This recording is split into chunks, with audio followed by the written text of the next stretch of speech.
Hallelujah!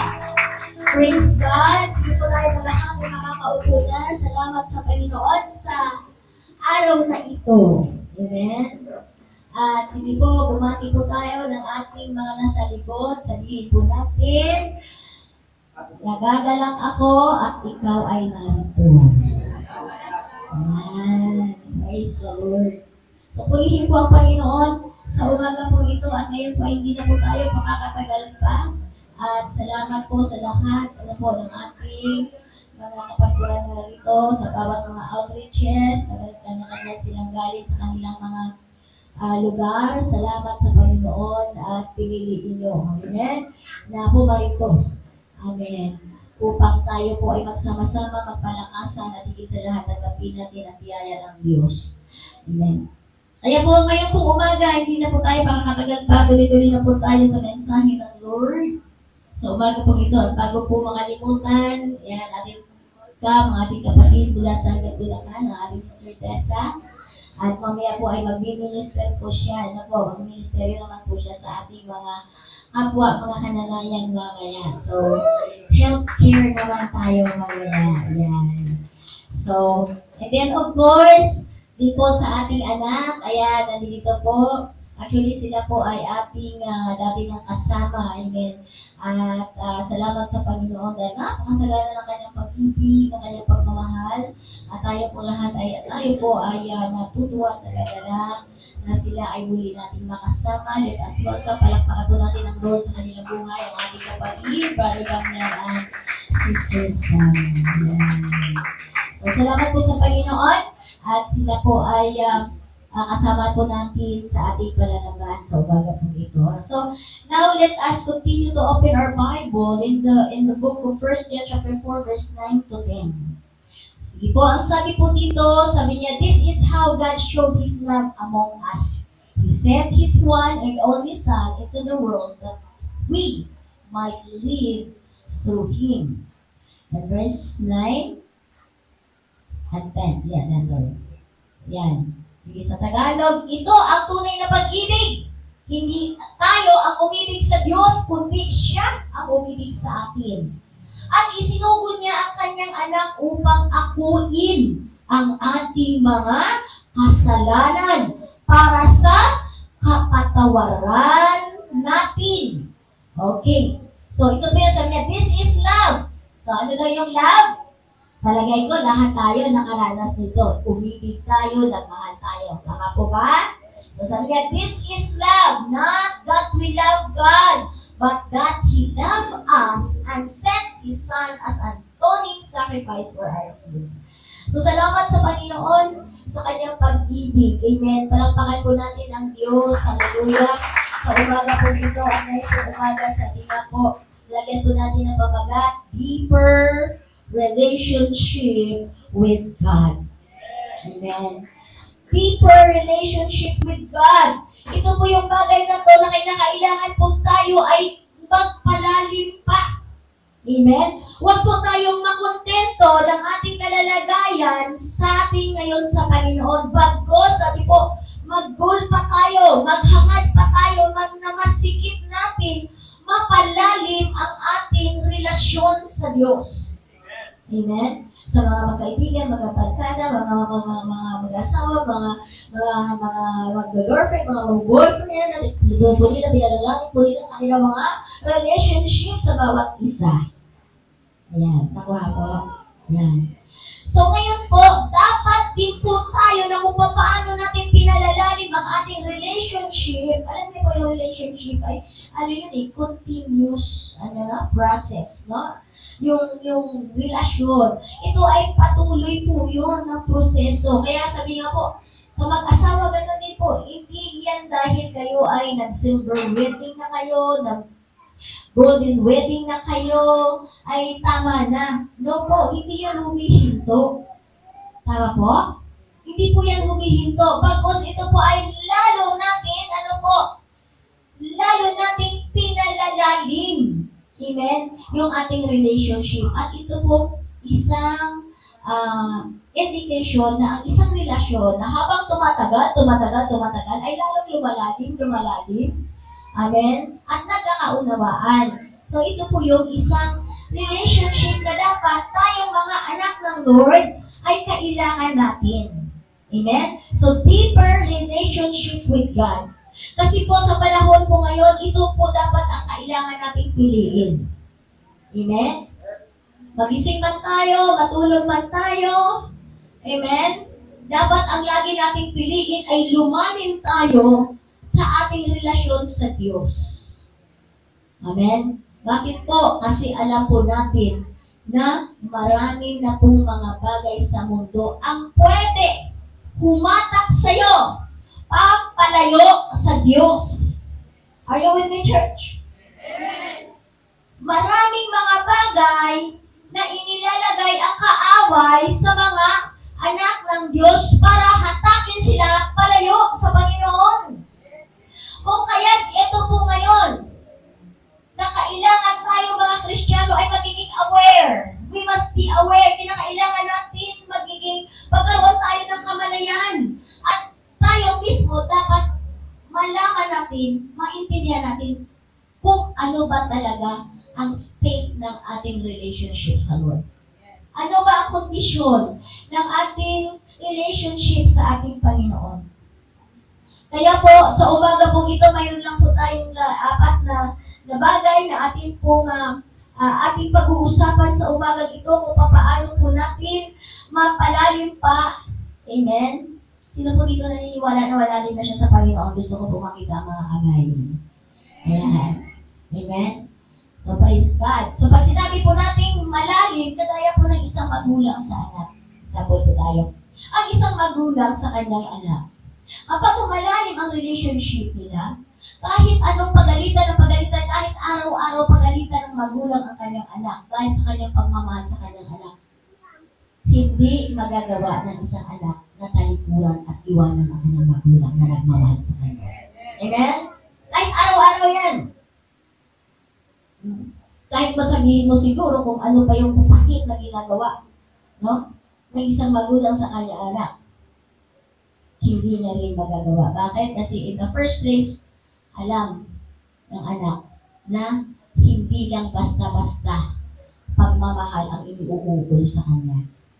Amen? Tayo po mga magulang, di ba ba? Taas po ang mga kamay ng mga magulang nandito at may mga anak na, di po ba? Kapag ang isang magulang, alam po natin, kapag ang isang magulang nagmamahal, mayroon siyang laging, mayroon po siyang rod of correction. Mayroon siyang pamalo ng pagtutuwid. Di po ba? Bakit? Kasi mahal natin. At ibig sabihin, bakit ang mga anak natin, hindi sumasama ng loob, hindi nagtatampo, hindi nagagalit, hindi nagre-rebelde. Bakit? Kasi alam natin na ganun na kalalim. Amen? Ganun na kalalim ang pagmamahalan ng isang relation, being a parent and a child. Tama po? Kaya po sa umaga pong ito, tayo din naman, bilang mga anak ng Diyos, kumusta ba ang ating relationship sa Panginoon? Ito ba yung relationship na kahit anong bugso ng mga pagsubok sa ating buhay ay hindi ka aalis sa Diyos? Hello, church? Amen? Kahit anong problema ang iyong sasapitin na para bagang feeling mo, nag-iisa ka na sa buhay? Nagiging lonely one ka na? Para may feeling ka gano'n. Pero hindi ka umaalis sa Diyos. Amen? Kasi, alam mo na mayroon kang malalim na relationship sa Panginoon. At ngayon pong umaga, lalong lilinawin ng Diyos kung paano po natin makita at ma-measure, masukat kung gaano na ba tayo kalalim sa Panginoon. Okay. So, number 1 po, church. Ang sabi po dito, sabi niya, how to build a deeper relationship. So, tanong po dito, how to build a deeper relationship? Paano po tayo mag-establish or mag-build? Ano ba sa Tagalog yung establish or gumawa or magpatatag, magpalalim, no? How to build a deeper relationship with God. Okay. Basahin po natin ang 1 John chapter 3, verse 1.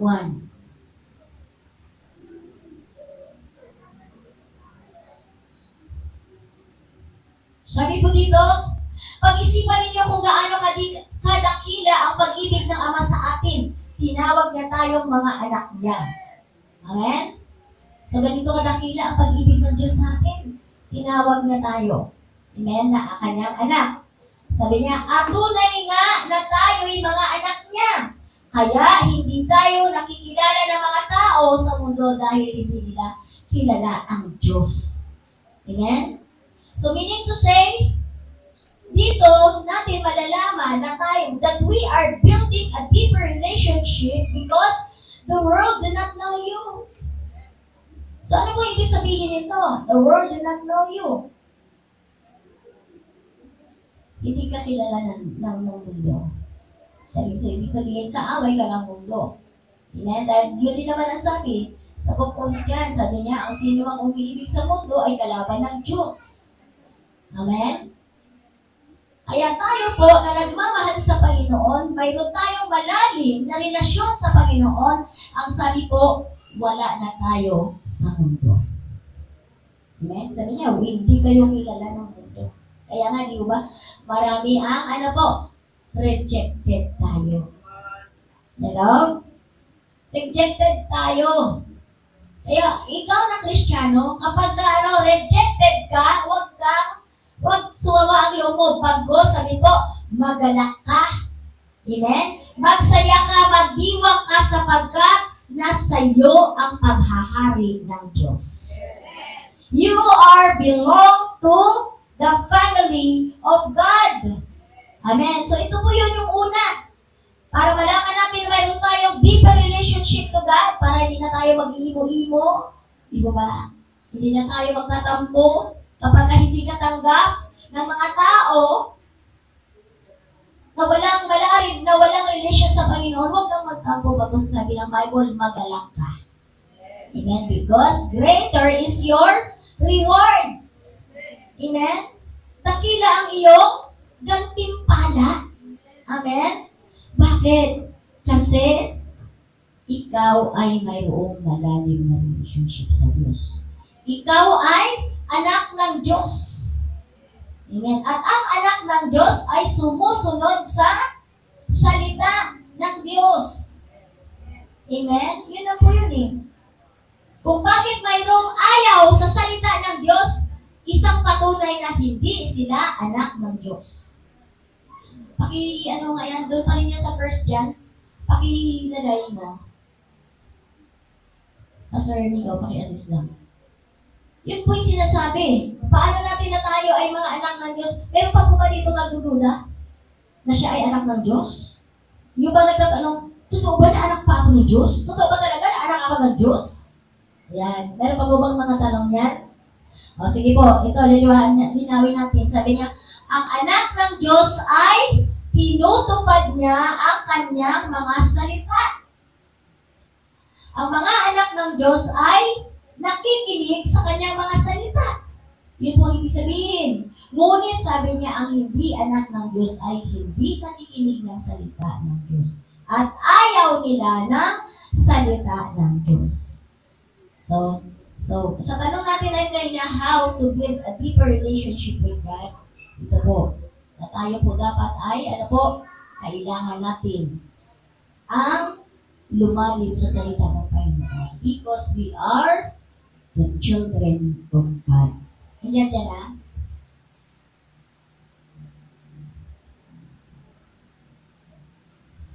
Yan, sabi niya, ang sino mang naging anak ng Diyos ay hindi na nagpapatuloy sa kasalanan dahil ang katangian ng Diyos ay nasa kanya na. At dahil nga ang Diyos ay kanyang Ama, hindi na siya nagpapatuloy sa kasalanan. Amen? So, kaya nga sabi niya, wala na tayo sa mundo. So, bakit? Kasi mayroon kang malalim na relationship with God. Okay po? So, ano po yun? Sabi niya, being a children of God, you have already a new identity. Mayroon ka niyang, mayroon ka ng bagong kakilanlan. Di ba? Pero tayong bagong kakilanlan. Yung dati, ano yung pagkakilanlan na yan? Yung dati nating buhay, ngayon ay pinado na ng Diyos. Are you with me, church? Yes. Amen. Kung kaya, ito po yun yung isa, na mayroon tayong malalim na ugnayan, relasyon sa Panginoon dahil una-una nakikita sa ating buhay, we have a new identity. Amen? Mayroon ka ng bagong pangalan. Ikaw, ang pangalan mo na ngayon ay Son of God. Amen? Anak ka na ng Diyos. You have your own. So kung anak ka ng Diyos, mayroon kang bagong buhay. Amen? Pero tayong from old self to a new one. Amen? Are you with me, church? Kaya dati, ang buhay, actually, tayo aminin natin lahat ng to. Kung hindi, wala pa tayong relationship sa Panginoon, di mo ba? Ayaw natin ng Bible. Ayaw natin ng Word of God. Hindi natin pinapansin yung mga nangangaral sa ating mga bahay. Hindi natin sila tinatanggap. Bakit? Kasi wala pa tayong relationship sa Panginoon. Pero nung magkaroon tayo ng relationship sa Lord, tinanggap natin ang ating Panginoon. Kasabay po yung salita niya, ito yung ating nagiging pagkain. Nagiging kalakasan natin. Amen? Nagiging kalakasan po natin. At doon tayo, natamo natin ang magandang bagong buhay. Then, so we are family of God. Romans chapter 8, verse 4. Okay, Galatians chapter 4, verse 6 na lang na. Para, mahaba kasi ito. Yung Romans chapter 8, verse 4 to 16. Galatians chapter 4, verse 6. Yan. So, deeper relationship with God, yun ang kailangan natin ito. Para ito yung makita natin. In Galatians chapter 4, verse 6, ano po sabi niya? Because you are sons, God sent the Spirit of His Son into our hearts, the Spirit who calls out, Abba, Father. At dahil mga anak na tayo ngayon ng Diyos, isinugo ng Diyos ang Espiritu ng Kanyang anak sa ating puso. Kaya makakatawag na tayo sa Kanya na Ama. Amen? So alam niyo po, how powerful is the word Abba, Father. Ito ba? So when you say Abba, there is, ito yung bagay na kung saan nag-i-stress siya, nag-determine siya, na kung saan we are very close to God. That's why we pray, Abba Father. We call Abba. Dito ba? Which means Father, Tatay. Dito ba? Kagaya din yan sa ating mga anak. Kapag sila mga nasasaktan, kapag sila mga problema, hindi nila kaya ang kanilang mga buhay, ano po kanilang tinatawag? Mama, Papa, help. Yan. Bakit? Kasi alam ng isang anak na hindi siya pababayaan ng kanyang mga magulang. Ayan. That's why we call. Say, Abba. Diba? Father. So, we need to say, close relationship. Ikaw mismo, alam mo na mayroon kang malalim na relation sa Panginoon. Hello, church? Amen. So, ito po yun. Then, another one, we have an eternal life. 1 Peter chapter 1, verse 3 to 5. So, kaya meron tayong deeper relationship, ito yun, matatanggap natin ito. Tagapagmana tayo ng buhay na walang hanggan. We are heirs of eternal life. Sabi po dito, 1 Peter chapter 1, verse 3, sabi niya nga, purihin natin ang Diyos at Ama ng ating Panginoong Jesucristo. Dahil sa dakila niyang awa sa atin, ipinanganak tayong muli sa pamamagitan ng muling pagkabuhay ni Jesucristo.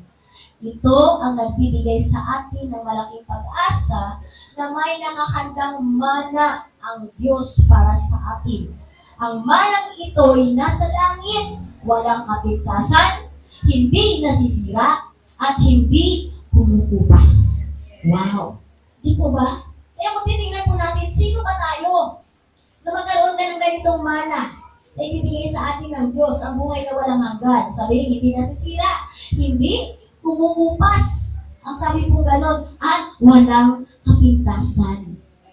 So ito po yun yung mana na ibinibigay sa atin ng Panginoon. Yung buhay na walang hanggan. Amen? Church? Kung kaya't, ano po, kapag mayroon tayong malalim na relationship sa Diyos, hindi ka magtatangka na iiwan ang Diyos. Hindi ka magtatangka na tumalikod sa ating Panginoon, bagos lalo ka pang lumapit sa Diyos. Kasi alam mo na mayroon kang tatay na hindi nagpapabaya sa atin. Amen? Deeper relationship. Kaya dapat maunawaan po natin ano yung ating relation sa Diyos. Amen? Kasi darating yung time na sabi nga, the love of many will become cold. Sabi niya, ang pag-ibig ng marami ay manlalamig. Pag-ibig sa Diyos. Manlalamig ang kanilang mga pag-ibig sa Panginoon. Iiwanan nila ang kanilang pananampalataya. Di ba ba? Baliwalain nila ang lahat ng kanilang mga narinig na mga salita ng Diyos. Dahil po saan? Sa maraming mga pagsubok na nagadanas. Pero ikaw, CGCF KTG Church, amen? Ikaw ay kabilang ka na sa pamilya ng Diyos at mayroon kang tinatawag ng iisang tatay na kahit kailanman hindi ka papabayaan. Amen? Na kahit minsan hindi napabaya ang Diyos sa ating mga buhay. Ganun po tayo kamahal ng ating Panginoon. Hello, church? Ganun po tayo kamahal ng ating Diyos. Kaya sabi po, tayo po ay isang pamilya. Tinuring tayong pamilya ng ating Panginoon. Amen. Then, next verse, verse 4. Ano pa pong sabi niya? Verse 4, ang sabi po, at sa pamamagitan ng pananampalataya nyo, tanong mo sa iyong katabi, mayroon ka bang pananampalataya? Ayan. So, ano daw kaya? Basahin natin ang tuloy-tuloy. Sabayan niyo po ako. At sa pamamagitan ng pananampalataya nyo, ano sunod? Iniingatan kayo ng kapangyarihan ng Diyos habang naghihintay kayo ng kaligtasang nakalaang ihayag sa huling panahon. Wow! Praise God! So ito po yun. Kaya nga tayo mga Kristiyano, alam na po ninyo, kapag naalala natin kung paano tayo minahal ng Diyos, maiiyak ka. Yeah. Kung mauunawaan mo at malinaw sa kaisipan mo kung paano tayo minahal ng Diyos, iiyak ka talaga ng gusto. Dahil hindi man tayo karapat-dapat, minahal tayo ng Diyos. Sa kabila ng ating mga karumihan, minahal tayo ng Diyos. Sa kabila ng ating pagsuway at paglabag sa Panginoon, pinili tayo ng Diyos na mahalin. Amen? Kung kaya ang sabi pa niya dito, sabi niya, nanampalataya kayo. Nanampalataya kayo, naniwala lang kayo na may Diyos. Ito po yun, ito yung ibig sabihin niyan. Sabi niya, iningatan kayo ng kanyang kapangyarihan. Hallelujah. Amen? Kaya kahit man saan tayo magpunta, ano mang pagsubok at bugso ng problema sa ating buhay, hindi ka natatakot. Amen? Dahil alam mo, harapin dahil mayroon kang Diyos na hindi magpapabaya sa iyo. Amen? Hallelujah. Kaya po sabi po dito, sabi niya, iniingatan tayo ng kapangyarihan. Kaya nga sa ito po yung napakaganda eh. Ito po, at ikaw at ako ay hindi mawawala sa kamay ng Diyos. Bakit? Kasi iniingatan niya tayo. Napakahalaga mo sa Panginoon. Napakahalaga natin sa Panginoon. Kaya sabi niya, iniingatan tayo ng Diyos sa pamamagitan ng kanyang kapangyarihan. Amen? Kaya minsan, yung ating mga testimony na narinig natin dito, nabangga ng bat, tumansig na kay layo-layo. Nagpa-CT scan, nagpa-ultrasound. Walang nakitang problema sa katawan. Amen? So, ano pong ibig sabihin yan? Ingingatan siya ng kapangyarihan ng Diyos. Hallelujah! Amen? Ingingatan. Sabi po ngayon, sabi niya, habang naghihintay kayo ng kaligtasang nakalaang ihayag sa huling panahon. Ang layunin ng Diyos sa ating lahat tayo ay makamtan natin ang buhay na walang hanggan. ang maligtas tayo at huwag maparusahan. Ito po ang gusto ng Panginoon. Kaya sabi niya, gayon na lang ang pag-iingat ng Diyos sa bawat isa sa atin. Amen? Upang tayo ay magtamo ng kaligtasan sa muling ng kanyang pagbabalik. Amen? So, praise God. Number 2. Meron pa tayo? Psalms 103, verse 17. Ito po yun. Ang pag-ibig ng Diyos sa atin. O, dahil sa kanyang pag-ibig sa atin, dahil sa kanyang pagmamahal sa atin, kanyang habag ay saganang ibinuhos sa atin upang magkaroon tayo ng kaligtasan. Amen? Kaya sabi ng Psalms 103 verse 17, na sabi niya, ngunit ang pag-ibig ng Panginoon ay walang hanggan sa mga may takot sa Kanya, sa mga tumutupad ng Kanyang kasunduan, at mga sumusunod sa Kanyang mga utos, at ang Kanyang katuwirang ginawa ay magpapatuloy sa kanilang mga angkan. Wow! Nakita po natin ito, church. Hallelujah! Ano po sabi po? Magkakaroon, sabi niya, yung pananampalataya natin sa ngayon, magkakaroon ito ng impact for, next generations. Kaya hindi ka na magtataka. Ikaw, nanay, tatay, kayo lang noon pumupunta ng church. Pati, kung kasisimba ninyo at nagkaroon kayo ng malalim na pananampalataya, yung anak mo, nasa church na rin. At mga anak mo nasa church, nagkaroon ng asawa, nagkaroon ng pamilya, nagkaroon ng anak, ang kanilang mga anak ay nasa church na rin. Amen? So that is, faith impact. Yung pananampalataya mo ay nagkaroon ng impact sa iyong mga saling lahi. Amen? Sa saling lahi nagkaroon. Bakit? Kasi nakita nila na ang Diyos na iyong pinaglilingkuran ay totoo. Ang Diyos na iyong sinasamba ay makapangyarihan. Amen? Kaya ito po yun. Kaya sabi po, ano po ito? Pagkaroon ito ng... Kaya, ingatan natin yung ating pananampalataya. Amen? Kaya habang tumatagal tayo sa Panginoon at naghihintay tayo sa muling pagbabalik ng Panginoon, lumalalim ang ating pananampalataya sa Diyos. Amen? Kasi ito ang magbibigay ng impact sa mga next generations. Amen? Kaya sabi niya, sa pamamagitan ng kanilang, sa kanilang pagtupad ng kasunduan at pagsunod ng mga utos, sabi po gano'n, dito po ang pananampalataya natin lumalakas, lumalalim. Amen? Palakpakan po natin ang Lord. Hallelujah. Pangalawa, how to build a deeper relationship with God. Number 2, by developing sense of gratitude. Amen? Develop sense of gratitude. So when we say develop sense of gratitude, dapat mayroon tayong pusong laging nagpapasalamat sa Panginoon. Amen? Hindi naman natin kasi kayang iligtas ang ating sarili. Amen? Hindi po natin kayang iligtas. Kahit sabi nga po, kahit anong mangyaman meron tayo, hindi mabibili ang kaligtasan. Ang kaligtasan ay makukuha lamang sa, pagsunod ng kautusan. Amen? Ang kaligtasan ay regalo ng Diyos sa pamamagitan ng kanyang saganang biyaya at habag sa atin ng Panginoon. Amen? Doon lang po natin makuha ang kaligtasan sa napakasaganang habag at biyaya ng Diyos sa ating mga buhay. Amen? Kaya po ang sabi dito, lagi po tayo dapat mayroong gratitude heart. Amen? 2 Corinthians chapter 9, verse 15, ano po ang sabi dito? Pasalamatan natin ang Diyos sa kanyang kaloob na hindi natin kayang ipaliwanag. Wow. Di mo ba?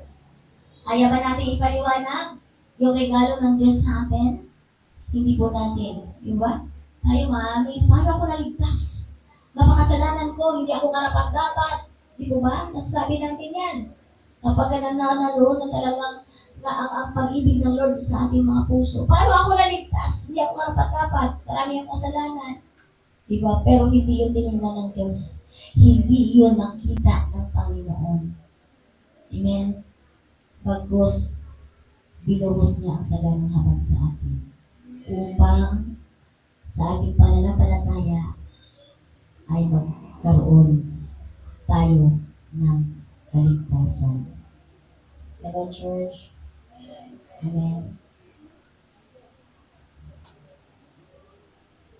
Kaligtasan natin ay regalo ng Diyos. Kaya dapat pahalagahan natin. Amen?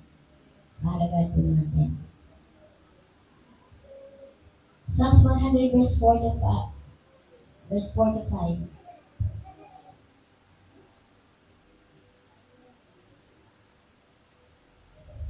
Ito yung lagi natin dapat ginagawa sa ating buhay. Pumasok kayo sa kanyang templo ng may pagpapasalamat at pagpupuri. Magpasalamat kayo at magpuri sa kanya. Amen? Ito yun yung reason natin. Amen? Kapag mayroon tayong malalim na relasyon sa Panginoon, hindi ka mapapakali kapag linggo na wala ka sa church. Amen? Kahit gaano kakaraming mga ginagawa, hindi ka papayag na wala kang linggo sa church. Pagkos kumakanta ka, this is the day that the Lord has made. Diba? We will rejoice and be glad. Di ba? Hindi sinabi na this is the day that the labahin made. Di ba? Ito ang araw na gawa ng Diyos. Diba? Tayo ay magsaya at purihin siya. Amen? So, minsan binabaliktad natin yung kanta. Ito ang araw na mag-swimming ka. Hello, church. Totoo yun po yung realidad ng buhay natin. Kasi, ang ating sinasabi, marami pang linggo. Eh, paano pala? Kung yung last Sunday na yan ay kumatok na si kamatayan. Diba? Malungkot na naman tayo. Bakit? Kasi alam natin ang tama natin gawin, pero hindi natin ginagawa. So, church, kaya deeper relationship with God. Kaya kapag tayo ay mayroong malalim na relasyon sa Panginoon, ipaglalaban mo. Higit pa sa 3-in-1 na kape. Hello? Ipaglalaban mo ang pag-ibig ng Diyos sa'yo. Babangon ka kasi mahal ka ng Diyos. Babangon ka kasi pamilya ka ng Diyos. Babangon ka kasi mayroon ka ng bagong identity galing sa Panginoon. Amen? So ito po yung deeper relationship. Amen? Kapag maraming pagsubok at bumabagsak ka, itinatayo ka ng Diyos. Amen? Hindi mo kayang tumayo sa sarili mo. Kaya sabi niya, go ahead, go forward, and I will fight for you. Yun ang sabi ng Panginoon. Kaya tayo mga Kristiyano, if we have a deeper relationship and we understand that God really loves us so, walang pagsubok ang maaaring makagubog sa iyo. Amen? Walang sandata ng kaaway, walang panghihina. Sabi nga, kahit man mabaon ka sa utang, hindi ka pa rin igugupo niyan. Dahil ilalayo ka. Amen? Sa mga pintuan ng mga utang. Amen? Ipapanalo ka pa rin ng Diyos. Amen? Bakit? Because God loves you so. He loves you so. Hello, church. Mahal ka ng Diyos. Mahal ka ng Panginoon. Sa totoo, yung bawat sitwasyon natin, alam ng Diyos. Kung kaya naa-amaze tayo, mayroong solusyon. Bakit? Kasi mahal ka ng Lord. Usar ka na ng awitin natin, your love, higher than mountain, deeper than the seas. Amen? Mataas pa sa bundok ang pag-ibig ng Diyos. Malalim pa sa karagatan ang pag-ibig ng Diyos. But look at church, minsan, di po ba? Sa isang pirasong medyas na hindi nakikita, hindi ka na-attend sa church. Hello? Dahil mayroon ka mga pagtatampo sa mga kapatiran mo sa Panginoon, hindi ka na-attend sa church. Ganun lang ba kahalaga yung pag-ibig ng Diyos na ibinuho sa iyo? Remember, church, binigay ng Panginoon ang kanyang sarili. Namatay siya doon sa krus ng Kalbaryo dahil sa pag-ibig niya sa atin. Ikaw at ako ay maligtas lang sa lahat ng panganib na sitwasyon ng ating buhay. Amen? That is how God loves us. Naalala po ba natin kung paano po tayo minahal ng Lord? Hallelujah! Buhay-buhayin po natin kung paano po tayo. Tandaan po natin, alamin po natin, balikan po natin yung ating kalalagayan dati. Hindi tayo karapat-dapat na mahalin ng Diyos. Marami tayong mga pagsuway sa Panginoon, hindi lang isang beses, hindi lang ilang beses. Pero magtala ka nga. Kapag ka nang humihingi ka, nadudod ka na sa bitag. Kapag ikaw ay nasa bitag na ng kadiliman. Kapag ikaw ay nandun na sa gitna ng kaguluhan, nandoon ang pag-ibig ng Diyos. Sinasagip tayo ng pag-ibig ng Lord. Amen. Niyayakap tayo ng pag-ibig ng Diyos. Amen. Kung kaya tayo, sabi nga po, kapag ito'y nakita natin, kung kaya tayo ay hindi natin maaalisan at dapat hindi natin kayang takasan ang pag-ibig ng Diyos. Hello, church. Hallelujah. Thank you, Lord. I would like to call Sister Jess, and we will worship as we remain in the Spirit and the presence of God. Tingnan po muna natin kung gaano tayo minahal ng Lord. Your love. Sige po, habang nakapigit ang ating mga mata, umawit tayo sa Panginoon. Your love, Lord, is higher than mountain, deeper than the seas. Salamat, Panginoon, sa pag-ibig mo. At habang inaawit natin yan in chorus with a soft voice, and let us continue to remember. Let us continue to feel how God loves us so. Thank you, Jesus. Thank you for your love, God. Thank you, Father God. Hindi na kami karapat-dapat.